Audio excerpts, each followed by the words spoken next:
Hey everybody, this is Lance, the option teacher.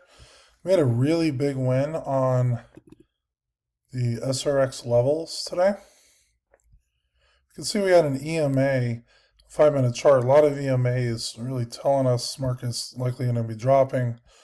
Got in at 11, about 16 or so central. Bought puts here. Took it all the way down from around 650 down to 647. Took about an hour to get that. And if you look at the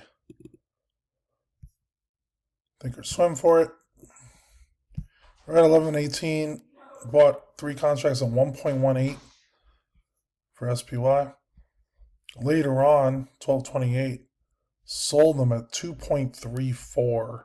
That's almost double the contract size. Also, when I was in between it, I bought 3 contracts of QQQ puts, 1.8, sold those at 2.32. So 2 really good trades today. SRX levels work amazing, especially on downtrending days like today. Market was down a few percent, and we have many members profiting in SRX. So if you're interested in joining, click the link in the description down below. Highly recommend trying at least a month out, and you'll learn how to be a good trader. If you have any questions, let me know in the description down below, and I'll see you guys in the next one.